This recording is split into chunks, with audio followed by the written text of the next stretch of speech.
ಸ್ವಾಮಿ ಜಪದ ಕಟ್ಟೆ ಸರ್ವೆಗೆ ಅಡ್ಡಿ 15 ಮಂದಿ ವಶಕ್ಕೆ.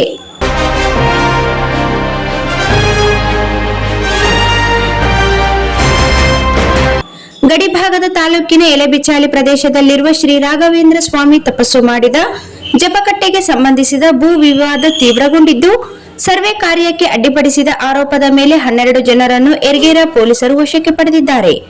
ಜಪಕಟ್ಟೆಗೆ ಸಂಬಂಧಿಸಿದ ಒಟ್ಟು 4 ಎಕರೆ ಭೂಮಿಯಲ್ಲಿ 2.33 ಎಕರೆ ಜಮೀನು ಸರ್ಕಾರದಾಗಿದ್ದು, ಅದರ ಸರ್ವೆ ನಡೆಸಲು ಅಧಿಕಾರಿಗಳು ಬಂದ ಸಂದರ್ಭದಲ್ಲಿ ರೈತರು ಆಕ್ಷೇಪ ವ್ಯಕ್ತಪಡಿಸಿದ ಹಿನ್ನೆಲೆಯಲ್ಲಿ ಈ ಘಟನೆ ನಡೆದಿದೆ. ಅನೇಕ ವರ್ಷಗಳಿಂದ ಈ ಜಮೀನನ್ನು ಉಳುಮೆ ಮಾಡುತ್ತಿರುವ ರೈತರು ಯಾವುದೇ ನೋಟಿಸ್ ನೀಡದೆ ಸರ್ವೆಗೆ ಬಂದಿರುವುದು ಸರಿಯಲ್ಲ ಎಂದು ವಿರೋಧ ವ್ಯಕ್ತಪಡಿಸಿದರು. ಆದರೆ ಕಂದಾಯ ಇಲಾಖೆಯ ದಾಖಲೆಗಳ ಪ್ರಕಾರ ಸರ್ವೆ ನಂಬರ್ನಲ್ಲಿ ಭೂಮಿ ಸರ್ಕಾರದಾಗಿ ದಾಖಲಾಗಿರುವುದರಿಂದ ನೋಟಿಸ್ ಅಗತ್ಯವಿಲ್ಲ ಎಂದು ಅಧಿಕಾರಿಗಳು ಸ್ಪಷ್ಟಪಡಿಸಿದರು.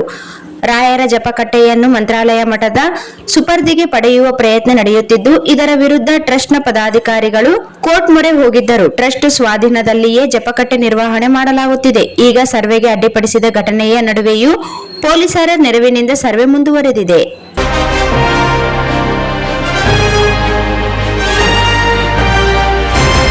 Sagar DTP centre.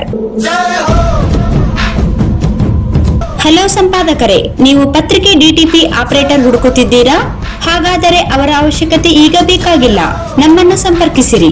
ಇಂದೇ ನಿಮ್ಮ ಪತ್ರಿಕೆಯ 4 ರಿಂದ 6 ಪುಟಗಳವರೆಗೆ ನಿಮ್ಮ ಪತ್ರಿಕೆಯ ಪುಟ ವಿನ್ಯಾಸವನ್ನು ಮಾಡಿಕೊಡಲಾಗುವುದು. ನಿಮ್ಮ ಯಾವುದೇ ಜಿಲ್ಲೆ ಇರಲಿ, ಯಾವುದೇ ತಾಲೂಕಿರಲಿ, ನಿಮ್ಮ ಭಾಗದ ಸುದ್ದಿಗಳನ್ನು ಹಾಕಿ 4 ಪುಟಗಳ ಡಿಟಿಪಿ ಕಡಿಮೆ ದರದಲ್ಲಿ ಮಾಡಿಕೊಡಲಾಗುವುದು.